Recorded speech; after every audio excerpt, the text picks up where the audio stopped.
Bonjour, mon nom est Claude Vachon. Aujourd'hui, je suis dans 1 Corinthiens chapitre 11. On poursuit cette lettre que Paul écrit aux Corinthiens. Et c'est un sujet que, personnellement, j'ai beaucoup à cœur, que je trouve très important. Il y a plusieurs sujets dans 1 Corinthiens 11, là, mais ça va parler, entre autres, de la Sainte Seine. Mon titre, c'est la Sainte Seine, ordre et unité. Depuis des semaines, nous sommes dans cette lettre et puis on voit que l'Église de Corinthe, une Église prospère, il y a de l'argent là-dedans, l'Église elle a une belle grosseur et puis ils ont les dons spirituels. On va voir ça dans les semaines qui s'en viennent, dans les 2-3 prochaines semaines. Et il y a en même temps beaucoup de désordre. Et Paul est obligé de les ramener à l'ordre à plusieurs reprises parce qu'ils s'égarent dans leur vie chrétienne. Ils oublient des choses importantes de base et des choses qu'ils prennent à la légère. Et Paul va vouloir les reprendre encore. Vous savez, on a parlé de division, hein? On a parlé de gens qui ne se parlent pas, qu'il y a des petites cliques dans l'Assemblée. Moi, je suis de Paul, moi, je suis d'Apollos, moi, je suis de Pierre. Et donc, il y a des conflits. Et Paul travaille très fort pour unir l'Assemblée. Et il y a des gens qui pensent qu'ils sont libres, qu'ils peuvent faire ce qu'ils veulent, puis ils ne tiennent pas compte des autres. Puis il les reprend, il les remet à l'ordre, il dit « Hey, on vit dans un groupe, on vit dans un corps, c'est important de vivre en fonction des autres. » Alors il parle constamment de ça. Et l'Église de Corinthe, c'est son problème majeur, c'est un problème relationnel, un problème de respect envers les uns et les autres. Et ils ont beaucoup de difficultés à vivre en harmonie ensemble. Et d'ailleurs, quand on va voir les dons spirituels, bien, on va voir encore une fois que Paul, il faut qu'il mette de l'ordre pour que les gens comprennent. Parce que l'ego, hein, l'humain cherche tout le temps à prendre le dessus, à se mettre en avant, à se considérer plus important, plus intelligent, plus brillant que les autres. Et ça, bien, ça fait des dommages, ça crée des conflits entre frères. Et là, ici, ça parle du repas du Seigneur, de la Sainte Seine, qui est l'élément important dans l'Église. Pour moi, c'est quelque chose de super important. À Corinthe, eux, ce qu'ils faisaient, ils avaient un repas communautaire. Certaines églises vont dire un agapé. Alors, ils avaient un agapé. Et ils se présentaient là avec leur repas. Et ça se faisait avant la Sainte Seine, avant le repas du Seigneur. Et là, Paul va leur faire des reproches sur leur comportement pendant le repas communautaire, pendant l'agapé. Ce qui les prépare mal pour la Sainte Seine. Ils ne comprennent pas c'est quoi la Sainte Seine, l'importance de la Sainte Seine. Et je vais pousser ça, là. Moi, j'aimerais vous dire que le repas du Seigneur, la Sainte Seine, est la raison de notre rencontre. C'est le centre de la communauté. C'est pas ça qui est développé dans certaines églises. Et même, c'est pas ça qu'on enseigne dans certains instituts bibliques, où ce qu'on va dire, ce qui est important, c'est la parole de Dieu, c'est la prédication. Et là, l'Église tourne autour du pasteur, autour de la table, de la chaire, hein, sur laquelle on met nos Bibles, puis on prêche. Le repas du Seigneur est mis de côté. Dans beaucoup d'églises, la fréquentation du repas du Seigneur n'est pas régulière et systématique. Parce que la priorité est ailleurs. Notre objectif est différent de ce que Paul est en train de dire. Le repas du Seigneur est central. Le repas du Seigneur, la table du Seigneur devrait être au centre de l'Assemblée. Et notre attention devrait être fixée sur ce repas qui est d'une importance primordiale parce que c'est ça qui va consolider, qui va solidifier le corps du Christ. C'est plus qu'un symbole. Donc, c'est quelque chose de très important. Et pourtant, ces gens-là de Corinthe arrivent avec leur lunch, ils mettent ça sur la table, sur une table en tout cas, mais il n'y a pas de partage comme tel. Et Paul va leur faire le reproche, va dire, c'est quoi l'idée de votre rencontre? Qu'est-ce que vous êtes en train de faire? Fait que là, il va là, au verset 17, il dit, en faisant la remarque suivante, « Je ne peux pas vous féliciter, car vous vous rassemblez non pour devenir meilleur, mais pour devenir pire. » Alors eux, là, ils font un repas communautaire. Là, hey, c'est le fun, hein? On est ensemble, puis on va prendre un bon repas ensemble. Paul, il dit, là, vous êtes orgueilleux, vous êtes enflés, vous pensez que vous êtes en train de faire un repas communautaire agapé. La rencontre que vous avez fait plus de mal que de bien.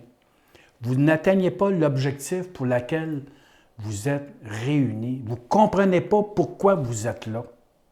Ce sont des personnes qui sont centrées sur leur personnalité et puis ils vont faire des différences dans le groupe, des clics. Hein? Ils vont se mettre en clics. Là. Tout d'abord, j'apprends que lorsque vous vous réunissez en assemblée, il y a parmi vous des divisions et je le crois en partie. Ils ne réalisent pas que la réunion, elle est là pour le repas du Seigneur et que c'est le centre, c'est le cœur de l'assemblée. Non, eux, ils sont là, puis là, ils sont divisés. Il y a des petits groupes. Hein, moi, je suis de Paul, moi, je suis d'Apollos, moi, j'appartiens à Jésus-Christ et à lui seul. Les plus spirituels parlent comme ça. Là. Mais ils s'isolent des autres. Ils se séparent. Il y a des clics au niveau même de... Il y a des gens qui sont en moyen, qui ont de l'argent, et des nobles, et ils sont assis ensemble. Hein? Ils sont d'un bout de la table, puis ils sont ensemble. Ils ne partagent pas le repas, là. Ils ont chacun leur repas. Puis de l'autre côté, tu as des esclaves, tu as des gens qui sont pauvres, qui eux aussi, bien, ils sont isolés. Puis là, bien, soit qu'ils n'ont rien sur la table, ou très peu. C'est très désordonné. C'est un manque d'amour évident. Et ils se divisent entre eux, ils se chicanent, même il y a des conflits.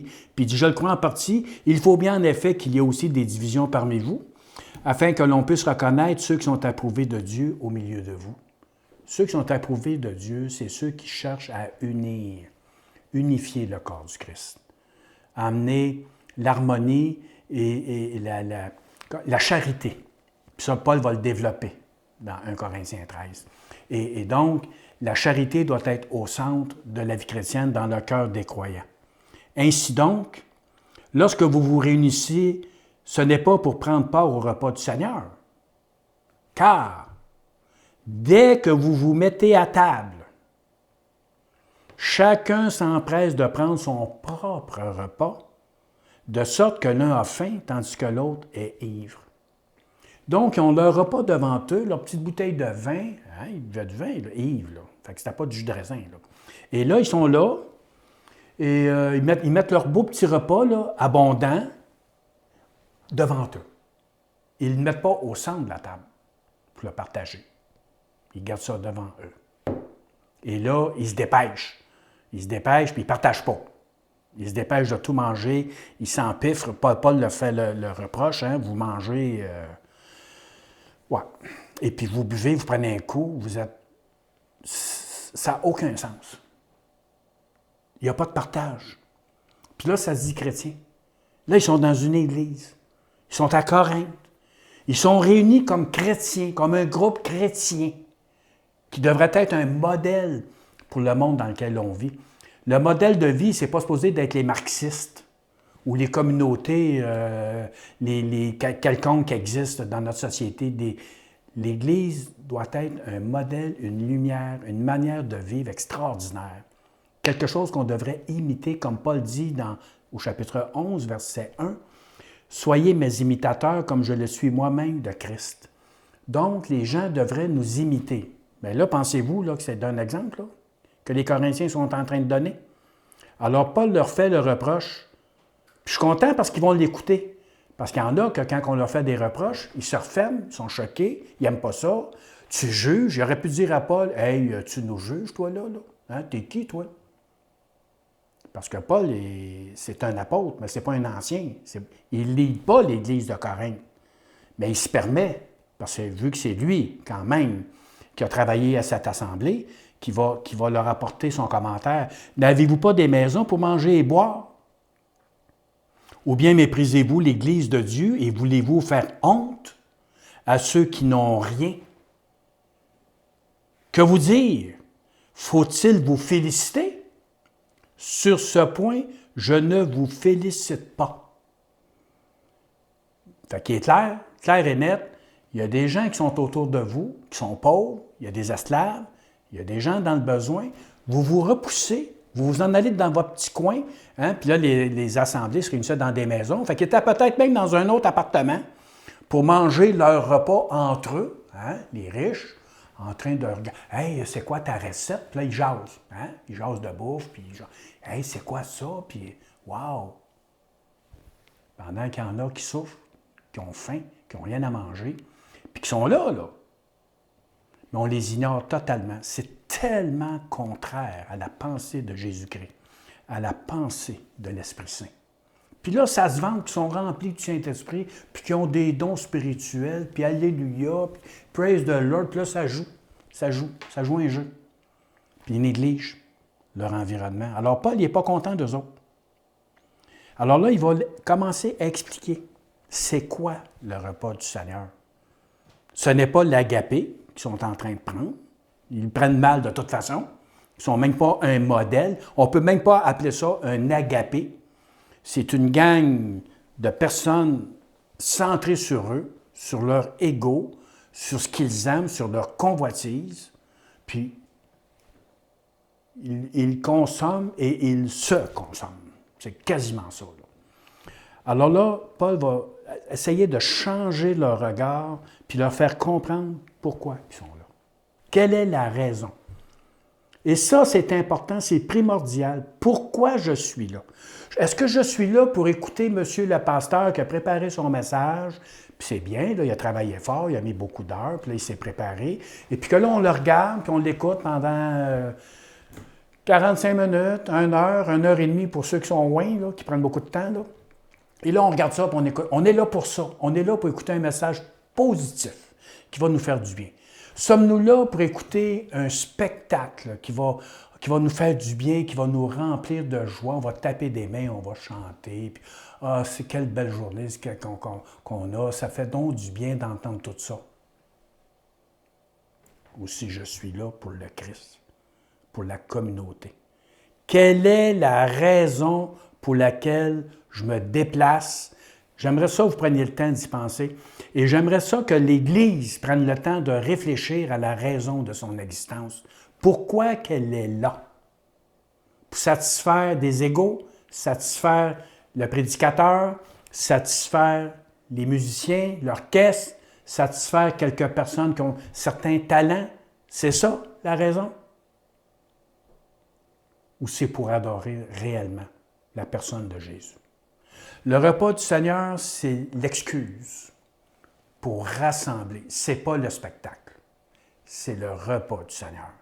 Et c'est pour ça que pour moi, célébrer le repas du Seigneur au moins une fois par semaine est très important.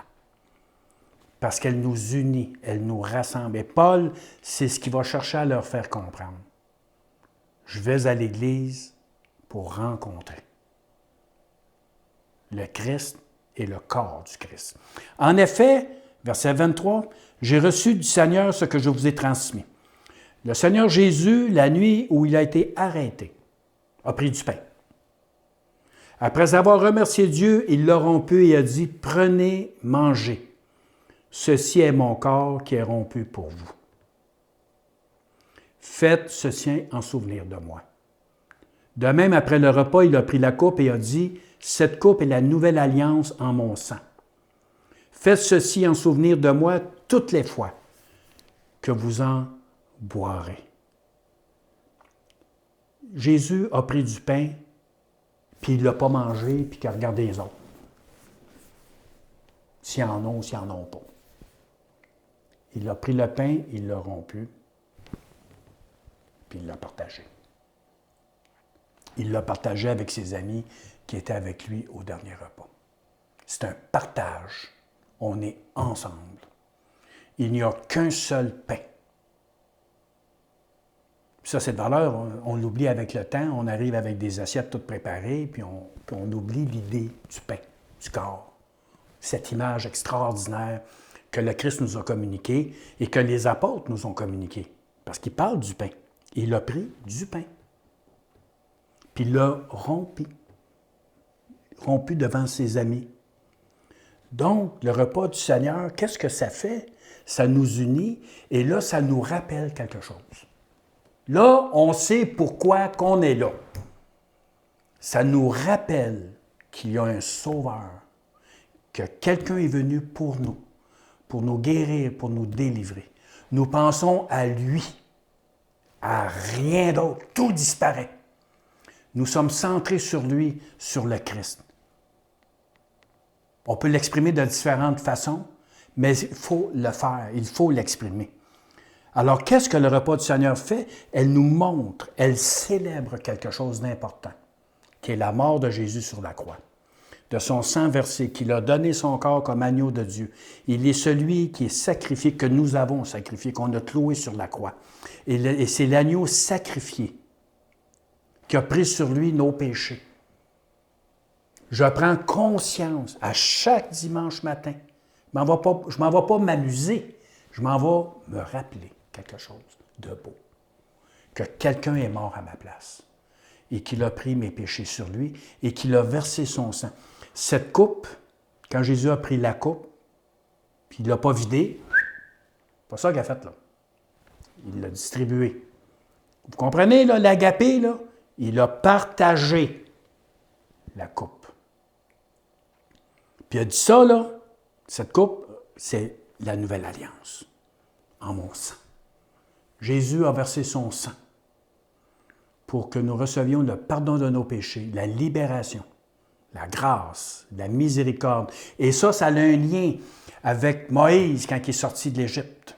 Juste avant là, de sortir, là, ils ont sacrifié un agneau qu'ils devaient manger pendant la nuit, avant de partir. Puis il fallait qu'ils le mangent au complet. Et ils ont pris le sang de l'agneau, puis ils l'ont mis autour de leur porte, les linteaux, parce que l'ange exterminateur est rentré en Égypte cette nuit-là. Et tous ceux qui avaient le sang répandu sur la porte, ils étaient protégés de l'ange exterminateur. Nous sommes protégés de l'ange exterminateur par le sang précieux de Jésus-Christ. Est-ce que nous réalisons ça, mes chers frères et sœurs, le dimanche matin? On comprend-tu pourquoi qu'on est là? Que c'est une grâce? Qu'on n'est pas là rien que pour s'amuser, d'avoir du fun, puis d'avoir des relations sociales? Mais qu'on est là en communion, que nous sommes unis ensemble pour adorer l'agneau de Dieu, celui qui a donné son corps, qui est mort sur la croix et qui a versé son sang pour nous. Nous sommes libérés de l'Égypte, nous sommes libérés de Babylone. Est-ce qu'on va finir par le réaliser puis le comprendre, ça?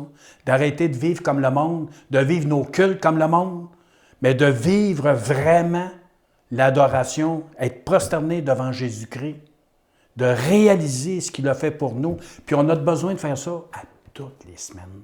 Pas juste une fois dans ma vie ou une fois de temps en temps, une fois par mois, une fois par 2 mois, une fois par année. On doit se rappeler continuellement.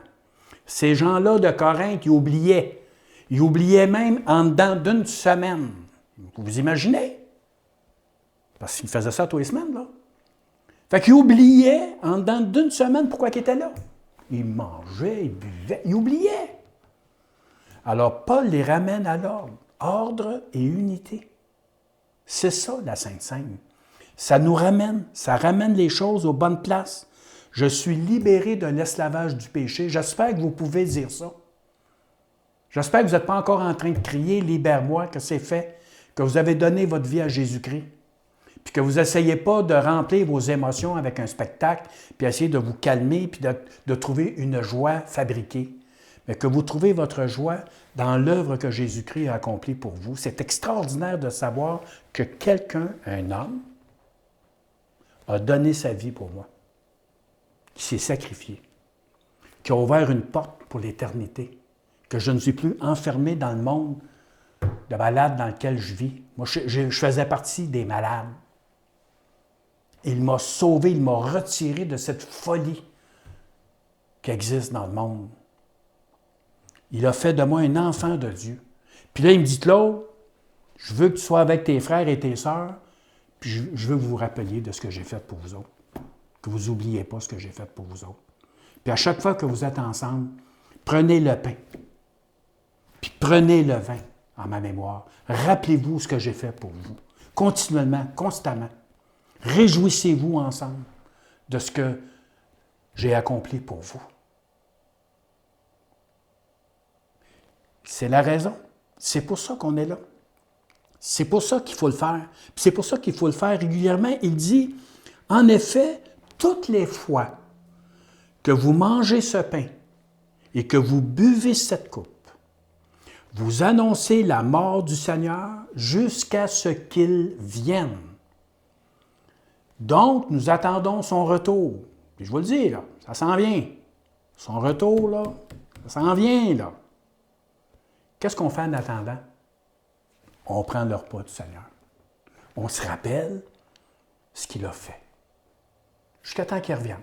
Jusqu'à temps qu'il arrive. C'est un mémorial. C'est quelque chose d'important. Ça, là, c'est le centre de notre assemblée. C'est pour ça qu'on est là. Et non pas pour se montrer en spectacle. C'est lui que nous voulons voir. C'est lui que nous voulons adorer. C'est de lui que nous voulons être préoccupés et d'annoncer cette nouvelle extraordinaire. L'agneau de Dieu est mort pour nos péchés. Crois. Crois en lui. Mets ta confiance en lui. Il est le seul, il est l'unique. Il est le médiateur entre Dieu et les hommes. Il n'y en a pas d'autre. C'est lui. Et je veux le célébrer. Dimanche prochain, va dans une assemblée que la communion, puis va communier. Va avec tes frères et tes sœurs pour le célébrer. C'est peut-être tranquille, c'est peut-être joyeux, c'est pas important, c'est pas ça qui est important. C'est de réaliser pourquoi je suis là. C'est ça qui est important, d'en prendre conscience. C'est pourquoi. Alors là, il y a un avertissement qui s'en vient par rapport au repas du Seigneur. C'est pourquoi celui qui mange ce pain ou boit la coupe du Seigneur indignement sera coupable envers le corps et le sang du Seigneur. On est tous pécheurs. On est tous indignes. Donc, personne ne peut prendre le repas du Seigneur. On va commencer avec ça. Personne. Comment est-ce qu'on fait? Qu'est-ce qui fait que je peux prendre le repas du Seigneur? C'est ça qui est important de comprendre. Si tu t'indignes, c'est parfait, ça. Ça, c'est parfait. Ça veut dire là, que tu es conscient que la communion, c'est quelque chose d'important, de grave, de sérieux, qu'on ne prend pas à la légère. C'est banal. On se débarrasse de ça à la fin du culte. Vite, on fait ça vite, là. Vite, dépêchez-vous. Parce qu'il faut faire d'autres choses. On est occupé. On garde ça en dernier, là, le petit temps, il reste un petit peu de temps, là, puis là, on fait ça vite. Là. Ou on fait ça avant les annonces. Là. Ça n'a pas de bon sens. Il faut prendre conscience que c'est extraordinaire ce que nous faisons. C'est d'une beauté spirituelle que la plupart des chrétiens passent à côté. Je trouve ça triste. Puis on méprise les grandes traditions chrétiennes.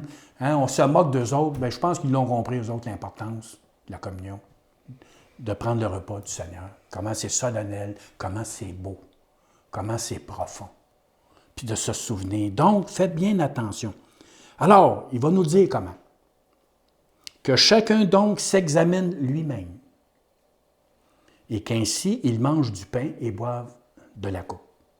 Comprenez-vous ce qu'il dit là? Tu t'examines, puis mettons, tu trouves que tu es indigne. Moi, je suis content si tu découvres ça. Là, tu le règles ton problème. Tu le règles.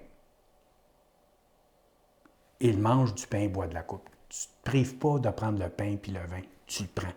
Parce que tu as réglé ta situation. Tu comprends? Puis ça se fait rapidement. Tu n'es pas obligé de faire ça pendant des heures. Mais quand tu pars le dimanche matin pour ton assemblée, tu te prépares. Hey, je m'en vais communier, je m'en vais prendre le repas du Seigneur avec mes frères et mes sœurs. Tu te prépares intellectuellement et spirituellement. Tu te prépares à ce que tu vas faire, que tu ne vas pas là rien pour recevoir une prêche, puis de chanter, puis de...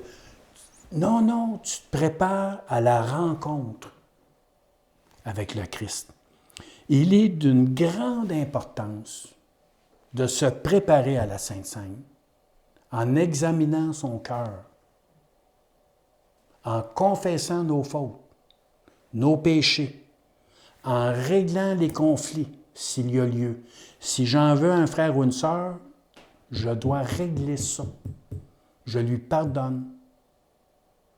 Je l'accueille au nom de Jésus, et je l'aime. C'est ça que la Bible me commande de faire. Puis je prends le repas du Seigneur. Je ne laisse pas ça en suspens. Hein, Jésus le disait, là, quand tu viens là, pour présenter ton offrande, là, si quelqu'un, tu te rends compte que tu es en conflit avec quelqu'un, bien, va te réconcilier avec. Puis après ça, viens faire ton offrande. Bon, bien, regarde, prends ça de même. Le repas du Seigneur, c'est ça. Règle ton affaire, réconcilie-toi, essaye pas de gagner, renonce à tes droits, pardonne, puis viens communier avec le Christ et avec le corps du Christ. Donc, règle ça. La conscience de mon péché ne doit pas m'éloigner de la table du Seigneur. Il y en a qui font ça. Ah, moi, je ne prends pas le repas du Seigneur ce matin, je suis indigne. Hey, ça, là, ça, c'est de l'orgueil mal placé. Ça, là, c'est de la fausse humilité. C'est un mensonge. Ça veut dire que tu ne vas pas le régler, ton problème. Tu règles ton problème, tu y fais face, tu en prends conscience. Et parce que la table du Seigneur, elle, qu'est-ce qu'elle m'oblige à faire? Elle m'incite à mettre en ordre ma vie. C'est le fun, parce que là, tu vois, tu es obligé de faire ça toutes les semaines. Hein? C'est super. Donc, à toutes les semaines, tu mets ta vie en ordre. Ta relation avec tes frères et tes sœurs, ta relation avec le Christ, tu règles tout ça. Tu fais ça le samedi soir. Les orthodoxes russes, ils font ça le samedi soir. Ils ont une rencontre le samedi soir pour mettre leur vie en ordre pour le culte du lendemain. Ils sont allés, eux autres. Là. Bien, nous, on peut le faire aussi. Tu mets ta vie en ordre devant le Seigneur, puis là, tu es content. Tu es soulagé, tu es en paix. Puis tu arrives à l'assemblée, puis tu as hâte au repas du Seigneur. Tu comprends? Tu es là pour les bonnes raisons. Puis tu es heureux. Tu es heureux. C'est le chemin. C'est le chemin que le Seigneur nous donne. Donc, il faut le faire. Puis de le prendre, ce pain et ce vin, qu'ils boivent la coupe. Car celui qui mange et boit indignement, sans discerner le corps du Seigneur, mange et boit un jugement contre lui-même. Si tu ne prends pas le temps de faire ça, que tu vas à l'église, puis tu t'es pas préparé, puis tu t'en vas là pour écouter la prêche, puis la musique, blablabla, blablabla, puis là, on prend le repas du Seigneur à toute vitesse, puis que tu n'as pas réglé ton cœur, qu'il y a des choses là-dedans, le Seigneur va intervenir. Il y a quelque chose qui va se passer. Discerner le corps du Seigneur, ce n'est pas juste de discerner le repas dans le sens que le pain est le corps du Christ, que c'est l'agneau de Dieu qui s'est donné pour nous, et la coupe, c'est le sang du Christ, le sang versé pour nos péchés. Ce n'est pas juste ça, discerner le corps. C'est aussi discerner où je suis. Je suis dans le corps du Christ. L'Église est le corps du Christ. Donc, j'ai des bonnes relations avec mes frères et mes sœurs. Il n'y a pas d'amertume, de colère, d'animosité, d'esprit de division, que Paul leur dit, là. D'esprit que moi, je suis un homme, puis toi, tu es un pauvre. Puis il élimine tout ça. Puis là, vous allez apprendre à vivre ensemble en harmonie dans l'amour du Christ. Il n'y a rien de plus important que ça. Il n'y a que ça. Le reste, c'est artificiel. Alors, discerne le corps. Je prends conscience autour de la table du Seigneur que je suis en communion avec lui et avec son peuple. Ça se peut que j'ai de la misère des fois, des caractères, puis ça c'est normal, ça on se frotte, là, mais il n'y a pas de haine, il n'y a pas d'un esprit de vengeance, de rage, de colère, d'animosité, il n'y a pas ça. Ça se peut qu'on ait de la misère des fois, puis ça c'est normal. Mais je vais prier, puis je demande pardon au Seigneur, puis Seigneur, tu vas m'aider, puis je veux l'aimer, je veux avancer, je veux être en communion avec tous mes frères et toutes mes sœurs. Donc, prends le repas du Seigneur avec discernement. Règle tes choses. Prépare-toi le samedi soir ou le dimanche matin avant de partir. Prépare-toi. Tu vas vivre une vie d'église totalement différente. Puis tu vas arrêter de quémander, puis d'attendre, puis d'attendre, puis d'attendre. Tu vas donner. Et tu es là pour donner l'amour du Christ, partager l'amour du Christ dans la joie du Seigneur, de dire « Wow, quel sauveur merveilleux nous avons. Il a donné sa vie pour moi. » C'est pour ça que je suis là ce matin, Seigneur. Pour t'adorer, pour te louer, te remercier pour tout ce que tu as fait pour moi, pour le corps qui a été livré à la croix, ton corps sanglant, le sang qui a été versé pour moi. Je ne peux que t'adorer, te louer. Puis là, bien, si on est tous de même, là, hey, c'est puissant, ça. On se regarde d'une façon différente. On est tous sauvés par grâce. On est tous pardonnés par le sang précieux de Jésus. C'est merveilleux. Alors, c'est quelque chose qui est vivant. Puis Paul, c'est là qu'il pousse. Puis là, il dit, si vous ne faites pas ça, verset 30, c'est pour cela qu'il y a parmi vous beaucoup d'infirmes et de malades et que plusieurs sont morts. Ce que ça veut dire, là, c'est qu'on ne peut pas prendre la communion à la légère, comme un simple rituel. Il faut le faire parce que la Bible le dit. Il ne faut pas prendre ça dans l'indifférence, dans l'insouciance. J'ai vu la communion dans certaines places, c'était totalement dans l'insouciance, un manque de respect complet de la présence de Dieu, du Seigneur Jésus, du Saint-Esprit. C'est comme toutes sortes de débordements, Oh, mon ami! Dans l'inconscience, totalement inconscient de ce qu'on est en train de faire. Je vous le dis, les conséquences sont désastreuses. Il ne faut pas prendre le repas du Seigneur d'une façon banale, comme si c'était accessoire, une liturgie dépassée ou plus ou moins importante. Parce que la prêche est plus important, parce que la louange est plus important. Non, le plus important, c'est ce qu'on est en train de regarder là. Ça, c'est le centre. Alors, Paul les avertit. Faites attention comment vous faites ça. Sinon, je termine avec ça, si nous nous examinions nous-mêmes, nous ne serions pas jugés. C'est pour ça que je te le dis, là. Prépare-toi pour le repas du Seigneur. Juge-toi. Laisse faire les autres, parce que nous autres, on juge toujours les autres. Hein. Un tel ne devait pas prendre le repas du Seigneur, puis un tel... Le Seigneur va s'en occuper. Arrête de jouer à Dieu. OK? Et laisse faire le Seigneur. Laisse-les faire. Je pense qu'il est capable de s'en occuper. Toi, là, occupe-toi de toi, là. Juge-toi, tes émotions, tes sentiments, tes pensées, tes actions, tes paroles. Juge ça, ton comportement dans l'assemblée, ta relation avec tes frères et tes sœurs. C'est ça qu'il faut que tu regardes. Prends le temps de le faire. Confesse.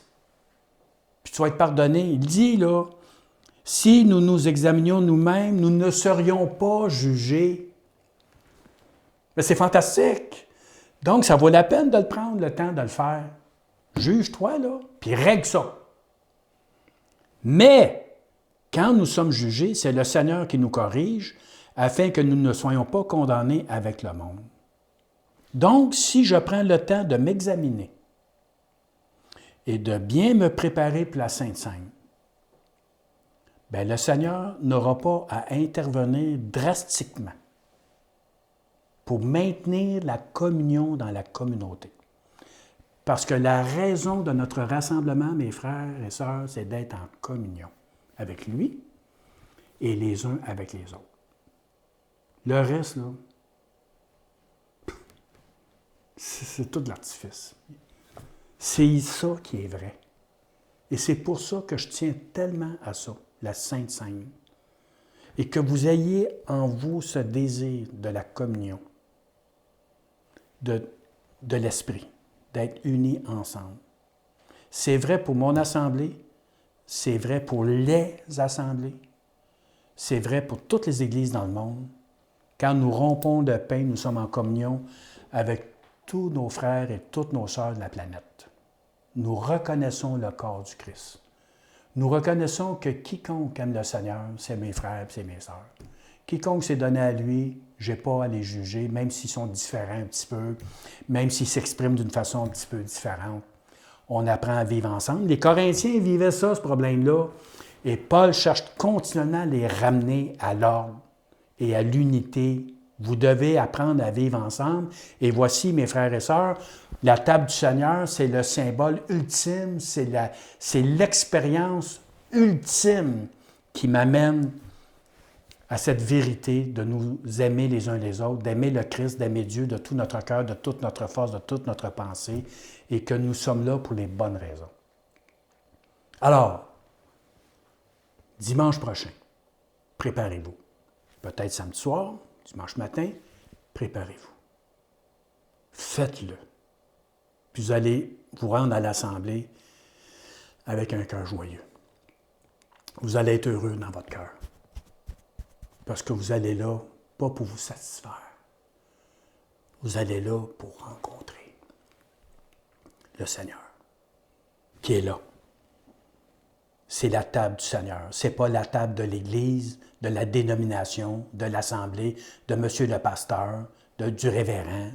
C'est la table du Seigneur. C'est fantastique. Je souhaite que vous puissiez vivre ça intensément. Intensément. Que vous compreniez ce texte qui est magnifique et qui donne tout le sens à la communauté. Je ne vis plus pour moi-même. Je vis pour lui. Et comme Paul dit partout, puis je vis pour mes frères et mes sœurs. Je m'ajuste. J'apprends à vivre avec eux autres. Il a dû renoncer, lui, avec, là, à des choses. Pour les aimer, puis les aider, puis ben oui, il l'a fait. Puis il l'a dit, imitez-moi. Fait qu'on va l'imiter. On va le suivre dans son idée. Je l'aime. J'aime ça ce qu'il dit.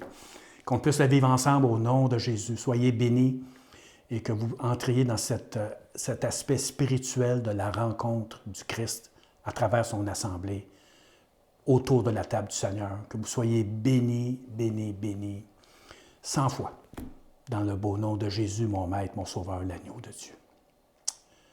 Amen. Vous pouvez nous suivre sur l'essentiel avec un c.ca. Si vous avez aimé ce passage, vous pouvez le liker, vous pouvez le partager. C'est ce que nous souhaitons partager avec tous nos frères et nos sœurs, ce que nous découvrons ensemble dans la première épître aux Corinthiens. Soyez bénis et je vous dis à bientôt.